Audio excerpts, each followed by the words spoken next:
మహాగణాధిపతయే నమః. శ్రీమాత్రే నమః. మాచిరాజు భక్తి ప్రేక్షకులందరికీ నమస్కారం. ఫిబ్రవరి 11వ తేదీ నుంచి ఫిబ్రవరి 20వ తేదీ వరకు మేషాది ద్వాదశ రాశులకి రాశి ఫలాలు ఎలా ఉంటాయో, ఈ 10 రోజుల్లో ఏ గ్రహాలు యోగిస్తున్నాయో, ఏ గ్రహాలు యోగించటం లేదో, యోగించే గ్రహాల ఫలితాలు రెట్టింపు చేసుకోవటానికి, యోగించని గ్రహాలు ఇచ్చే వ్యతిరేక ఫలితాలు తగ్గింపజేసుకోవటానికి ఎటువంటి పరిహారాలు చేసుకోవాలో, ఏ ఏ దేవాలయ దర్శనం చేసుకోవాలో, ఏ మంత్రాలు జపించుకోవాలో, ఏ స్తోత్రాలు చదువుకోవాలో, సకల దేవతా స్వరూపమైన గోమాతకు ఎలాంటి ఆహారం తినిపించాలో, ఈ 10 రోజుల పాటు మేషాది ద్వాదశ రాశుల వాళ్ళ భవిష్యత్తు ఎలా ఉండబోతుందో ఈ వీడియోలో మనం తెలుసుకుందాం. ముందుగా మేషరాశి. మేషరాశి వాళ్ళకి ఫిబ్రవరి 11వ తేదీ నుంచి ఫిబ్రవరి 20వ తేదీ వరకు సూర్యుడు 10, 11 స్థానాల్లో సంచారం చేస్తున్నాడు. మొదటి 2 రోజులు 10వ సంచారం చేస్తున్నాడు. తర్వాత 8 రోజులు 11వ సంచారం చేస్తున్నాడు. ఈ 2 సంచారాలు కూడా మేషరాశి వాళ్ళకు విశేషంగా యోగిస్తాయి. మొదటి 2 రోజుల్లో ప్రమోషన్ ప్రయత్నాలు అనుకూలిస్తాయి. తర్వాత 8 రోజుల్లో వృత్తిపరంగా హోదా, పలుకుబడి, గౌరవం అన్నీ పెరుగుతాయి. కాబట్టి జాబ్ పరంగా మంచి టాప్ పొజిషన్‌కి వెళ్ళటానికి సూర్యుడి సంచారం మేషరాశి వాళ్ళకు బాగా యోగిస్తుంది. అలాగే మేషరాశి వాళ్ళు రాజకీయాల్లో ఉంటే రాజకీయాల్లో కూడా బ్రహ్మాండంగా అనుకూల ఫలితాలొస్తాయి. మంచి పదవుల కోసం చేసే ప్రయత్నాలు అనుకూలిస్తాయి. తండ్రి వైపు ఆస్తుల కోసం చేసే ప్రయత్నాలు అనుకూలిస్తాయి. తండ్రి తరపు బంధువులతో ఉన్న గొడవలు తొలగిపోతాయి. తండ్రి సహాయ సహకారాల వల్ల ఉన్నత స్థాయికి చేరగలుగుతారు. వ్యవసాయ రంగంలో కూడా మంచి లాభాలు పొందగలుగుతారు. ఆరోగ్యం బావుంటుంది. అనారోగ్యాలు తొలగిపోతాయి. ఆఫీసులో మీరు చెప్పిందే వేదం, చేసిందే శాసనం అన్నట్టుంటుంది.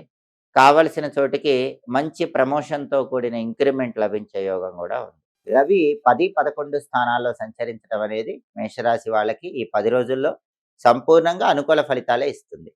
ఆ తర్వాత బుధుడు 11వ స్థానంలో సంచారం చేస్తున్నాడు. ఈ 10 రోజుల్లో బుధుడు 11వ స్థానంలో ఉండటం వల్ల మేషరాశి విద్యార్థులకి మంచి ర్యాంకులు వచ్చే అవకాశం ఉంది. కాంపిటీటివ్ ఎగ్జామ్స్‌లో కూడా రాణించే యోగం ఉంది. కావాల్సిన స్కూళ్ళల్లో గానీ, కాలేజీల్లో గానీ సీట్లొచ్చే యోగం ఉంది. మేషరాశి వాళ్ళు నిరుద్యోగులు ఎవరైనా ఉంటే వాళ్ళ అర్హతకు తగిన ఉద్యోగం లభించడానికి కూడా బుధుడి 11వ సంచారం యోగిస్తుంది. క్వాలిఫికేషన్‌కి తగిన జాబు, మంచి హై ప్యాకేజ్ జాబ్ రావటానికి మేషరాశి నిరుద్యోగులకు అవకాశాలు ఎక్కువున్నాయి. వ్యాపారంలో కూడా మేషరాశి వాళ్ళకి ఊహించిన దానికంటే ఎక్కువ లాభాలొస్తూ ఉంటాయి. వ్యాపారం 3 పువ్వులు 6 కాయలుగా విరాజిల్లుతూ ఉంటుంది. విద్యారంగం, ఉద్యోగ రంగం, వ్యాపార రంగం ఈ 3 రంగాల్లో తిరుగులేని విధంగా మేషరాశి వాళ్ళు ఈ 10 రోజుల్లో అద్భుతమైన విజయాలు పొందుతారు. సూర్యుడు, బుధుడు బ్రహ్మాండమైన స్థానాల్లో సంచారం చేస్తున్నారు కాబట్టి ఈ రకమైనటువంటి అనుకూల ఫలితాలుంటాయి. అలాగే మేషరాశి వాళ్ళకి శుక్రుడు 11వ స్థానంలో ఈ 10 రోజుల్లో సంచారం చేస్తున్నాడు. ఇది కూడా బ్రహ్మాండం. శుక్రుడు 11వ స్థానంలో ఉండటం వల్ల కళారంగంలో బ్రహ్మాండమైన ఆపర్చునిటీస్ వస్తాయి. సినిమా, టీవీ రంగాల్లో మంచి ఆపర్చునిటీస్ రావటం, సంగీత, నాట్య రంగాల్లో మంచి ఆపర్చునిటీస్ రావటం, పేరు, డబ్బు సంపాదించుకోగలగటం ఇవన్నీ మేషరాశి వాళ్ళకి జరుగుతాయి.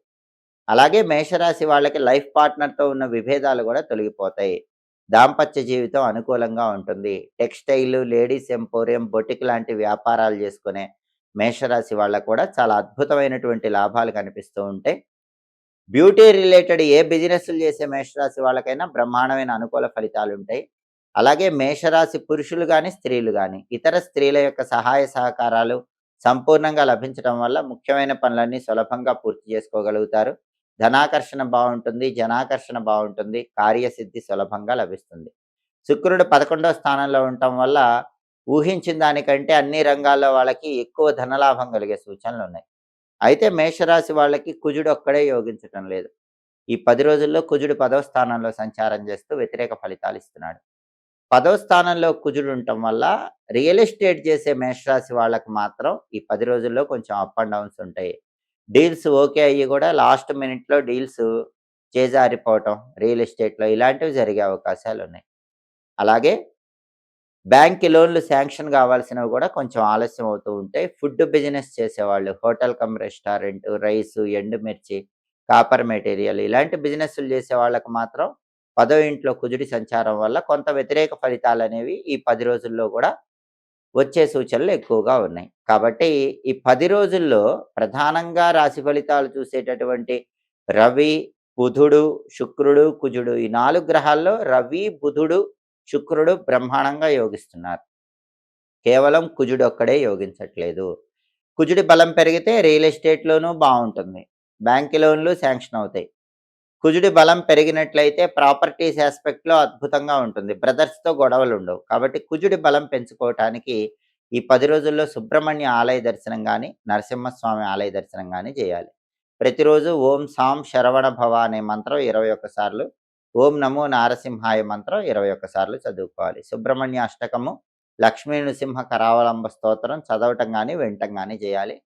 కందులు నానబెట్టి బెల్లంతో కలిపి ఆవుకు తినిపించడం, అలాగే కేజింబావు కందులు ఎర్ర వస్త్రంలో మూటగట్టి బ్రాహ్మణుడికి దానం ఇవ్వటం చేయాలి. అప్పుడు కుజుడు కూడా యోగిస్తాడు. ఇంకా అద్భుతంగా ఈ 10 రోజుల్లో మేషరాశి వాళ్ళు బ్రహ్మాండమైనటువంటి రాశి ఫలితాలు పొందడానికి అవకాశం ఎక్కువగా ఉంది. ఈ రోజుల్లో ఏ రాశి వాళ్ళకైనా సరే తరచుగా ఎదుర్కొంటున్నటువంటి ప్రధానమైన సమస్య ఆరోగ్య సమస్య. ఎప్పుడూ ఏదో ఒక ఆరోగ్య సమస్యతో సతమతమైపోతున్నారు. ఆరోగ్య సమస్యలు తరచుగా రాకుండా ఉండాలంటే ఏం చేయాలి?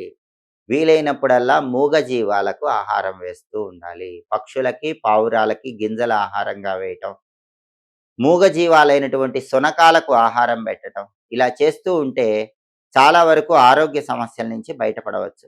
అలాగే అన్ని ఆరోగ్య సమస్యలు పోగొట్టే శక్తి నువ్వుల దానానికి ఉంటుంది. ఎందుకంటే మనకి శాస్త్రాలు ఏం చెప్పినాయంటే ఒక్క నువ్వులు దానం చేస్తే సమస్త వస్తువులు దానం చేసిన ఫలితం కలుగుతుందని శాస్త్రాల్లో చెప్పారు. అందుకే వీలైనప్పుడల్లా నువ్వులతో చేసిన పదార్థాలు కానీ, కేజింబావు నల్ల నువ్వులు కానీ దేవాలయంలో పంతులు గారికి దానం ఇస్తే చాలా మంచిది. పంతులు గారు ఎవరు కూడా నువ్వులు దానం తీసుకోకపోతే నువ్వులతో చేసిన పదార్థాలను దేవాలయం ప్రాంగణం లోపల కానీ, బయట కానీ, లేదా పని చేసుకునే వాళ్ళు ఎవరికైనా సరే మీ చేత్తో పంచిపెడితే కూడా ఆరోగ్య సమస్యల నుంచి బయటపడచ్చు.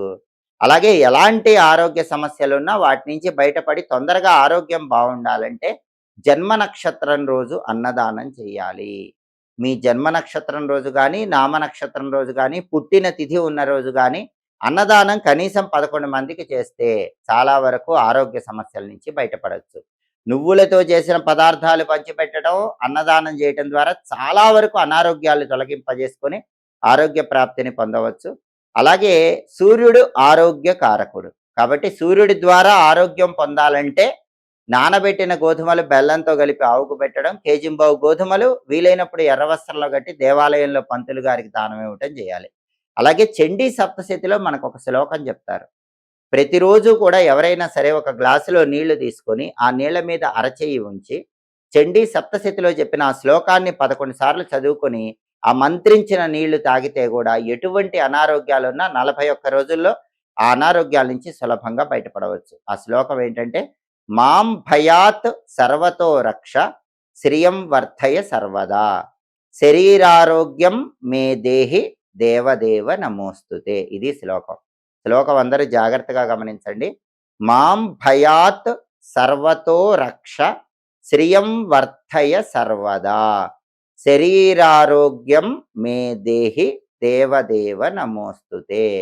ఒక గ్లాసులో నీళ్లు తీసుకుని ఆ నీళ్ళ మీద ఈ 4 వేళ్ళు కూడా అరచేయి 4 వేళ్ళు తాకేలాగా ఉంచి 11 సార్లు ఈ శ్లోకం చదివి ఆ మంత్రించిన నీళ్లు ఇంట్లో వాళ్ళందరూ తాగండి. 41 రోజుల్లో చాలా వరకు అనారోగ్య సమస్యల తీవ్రతను తగ్గింపజేసుకోవచ్చు.